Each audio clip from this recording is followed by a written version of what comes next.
Welcome to the Daily DLP. I'm your host, Ash Thompson, and today we'll be discussing how the Detroit Lions match up with the Baltimore Ravens defense. Let's get it.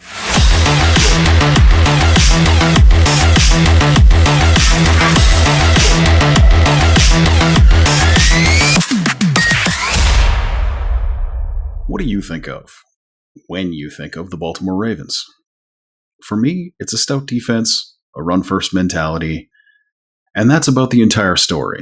It's kind of always been that way, and it seems really unlikely to change. Like, a lot was made last year when the Ravens decided to move on from their longtime defensive coordinator, Wink Martindale, to Mike Macdonald.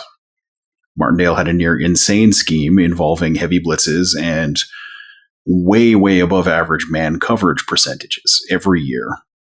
He ran more man-based coverages than a lot of teams do in 3 years.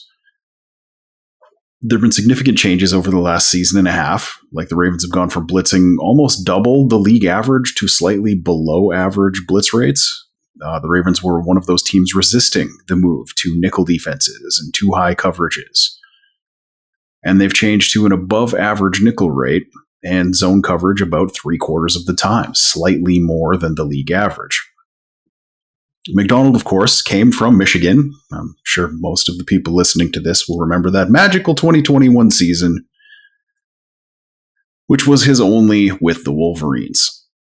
It's his only season away from the Ravens since the year 2014. He was a quality control coach, moved his way up the ranks to position coach spots, and is now their defensive coordinator.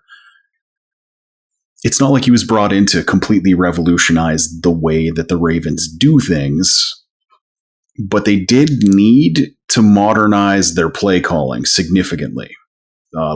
They've now embraced the new movement within the NFL to zone-based defenses that try to confuse the quarterback by lining up one way and then playing something a little bit different. These are things I've been talking about all year on these previews. The Ravens do that too. Could probably just start at a certain point just saying that for 15 minutes. But the major difference between Baltimore and a lot of these other teams I've been talking about who've been trying to convert to this new style of playing defense is that the Ravens actually have the personnel to run this scheme, whereas all of these other teams just straight up have not. Baltimore has allowed the second fewest total yards, the second fewest yards per play, the 7th fewest first downs, the 3rd fewest passing yards, the fewest passing touchdowns in the NFL, and they have the 8th most interceptions in the league. They've also allowed the lowest net yards per pass attempt. That reduces sacks from the yardage total. They've had the 6th fewest first downs by passing against them, but against the run, in almost all of the stats, they've just been slightly above average this season.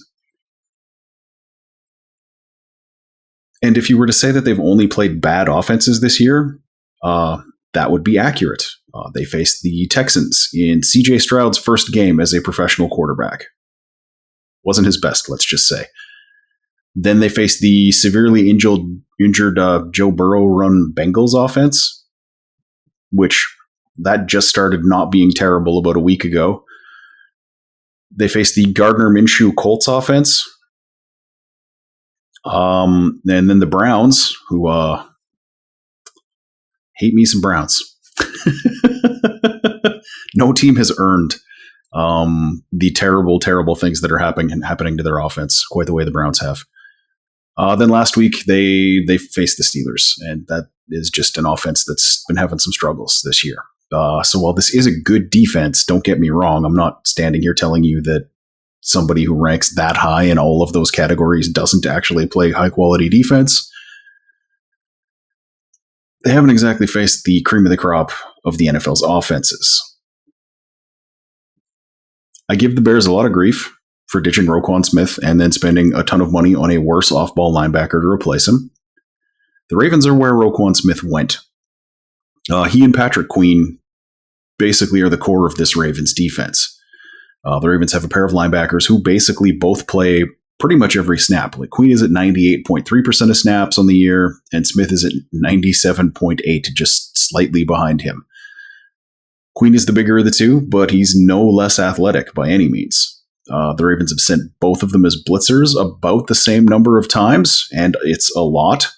When they do blitz, there or the nickel tends to be where it comes from. And they're basically interchangeable in terms of their zone coverage capabilities. Smith has an elite PFF ranking. He's this league's second highest rated linebacker, but Queen is not exactly far behind at the 12th rated off-ball linebacker spot.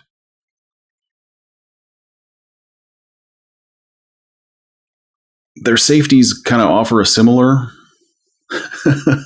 smorgasbord, but they're a little more specific to the role that they play. Geno Stone is having one of the best seasons among safeties in the NFL. He's got 3 interceptions in 2023 to go along with his 26 tackles. PFF has him as their third best safety in the league. He's in the final year of his rookie deal with the Ravens, so he's picked a good time to have his career suddenly take off out of nowhere. The other safety is someone that those of us who follow the draft closely will remember. On our live draft show in 2022, when the Lions traded up to 12, I said there were 2 possible acceptable players for them to be coming up to get. One of them was Jamison Williams. The other was safety Kyle Hamilton, who was later taken by the Ravens. Whereas Stone is almost exclusively a free safety playing in deep zone coverage. He's the Ed Reed up at the top here. That's basically his role. He's either middle third, only guy, or taking half in a cover 2 type thing. That's his job. Hamilton, on the other hand, has spent an equal number of snaps as a free safety, a box safety, and a nickel. Almost exactly the same number. There's a little bit of a variation, but it's basically 1/3 of each of those is what he does. He might only have 1 interception on the year, but he had a 3-sack game against the Colts. He is a very dangerous player who can mess up your day. And he also basically never leaves the field, having played 94% of the Ravens snaps on defense. That Laporta versus Hamilton matchup is one of the ones to watch this weekend. Their corners, starting outside corners, Brandon Stevens and Marlon Humphrey, have been having both kind of rough years, but for sort of different reasons. Humphrey's been pretty consistently one of the league's best corners the last few years, but he had a foot injury in the preseason, and he's been back for 2 games, and it hasn't looked like he's anywhere near actually healthy. And the other guy just has not played well.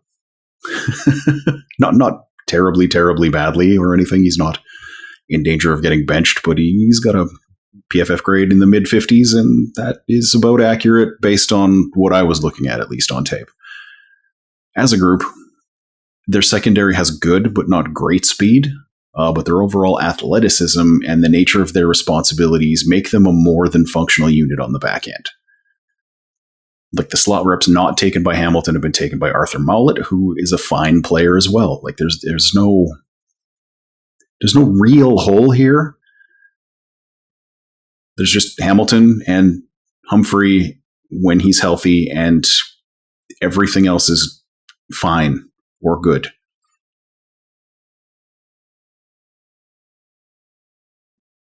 The Ravens have definitely not been afraid of sending their slot guys to harass the QB. Mallett also has a sack. But let's get to their run defense a little bit here. They do a lot more 2-gapping up front than they 1-gap. They favor 3 safety looks over a base defense, and that generally means they're going to be a little easier to run on the outside where those safeties and nickels are doing a linebacker's job than inside where they have a large number of big men. But the athletic linebackers have a tendency to get to those outside runs. So while they're not as good at defending the run, they are still good at defending the run. Michael Pierce is kind of the anchor in the middle of their line, and Justin Matabuke is solid but unspectacular, more athletic cohort. Their edges starting are Kyle Van Noy and Jadeveon Clowney, who are both guys that in their best seasons were probably better as the other guy across from somebody who is really good Like they should both be starters in the league, but they should not be starting on the same team, if that makes sense. Odafe Owe and Malik Harrison come off the bench in relief, and I think both of those guys, they look more energetic and like more bad things are going to happen to an offense than when Clowney and Van Noy are on the field. But they also are not nearly as solid and steady as the two veteran players. Either way, if you're doing ridiculously early 32-team mock drafts, that's the spot I'd probably have circled for the Ravens. If it's not their worst position group, it is among them. All of this is to say that the middle of their defense is where the Ravens are strong. And the farther outside you go, the less great they have looked so far this year. So let's get to some keys of the game. Their lines need to get loose with their outside receivers. The linebackers and nickels are the Ravens' better cover guys at this point in the year. Reynolds and Williams need to make that a problem for the Baltimore defense. Like, if Humphrey is not having a good day, they need to make him pay. Hamilton is many things. Hamilton is not fast. Maybe a way you can get a certain wide receiver we all very much want to see succeed. Some shots downfield. At some point, Humphrey's injuries are going to go away, and he's going to be one of the best cover guys. Hopefully it's not this week. But the most important thing is to not become one-dimensional. Like, the Ravens have good run-stuffing personnel, but they haven't been crushing that part of the defensive game. Their base defense in particular has looked kind of susceptible to quick-hitting off-tackle stuff. So 12 personnel looks to get them into that base defense, and then quick-hitting outside runs might be the way to kind of get the job done against the Ravens.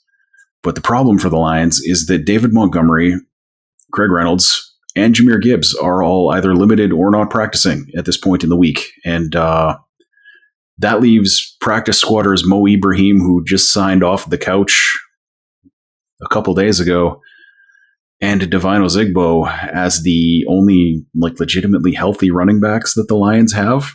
And those are some fairly uninspiring names. No offense meant to any of those players. You're all far more athletically accomplished than I could have ever dreamed of being. But in terms of within the 1,200 people who are in the NFL, where do they rank? It's a lot closer to 12 than 1, if that makes sense. But it would be a massive mistake to just go away from the running game. The Lions need to prove that they can get it done without top-tier backs this week. It would just be a massive mistake to just completely go away from the running game. Of course, this is the week where they throw for 570 yards and make me look like an idiot. All in, the Ravens' D is pretty tough. They got a lot of good players on all three levels of the defense, and that's why the Ravens are 4-2 this year, sitting on top of the AFC North, where the fourth-place team would be second in the NFC North. It's going to be a tough game. Good teams win games like this.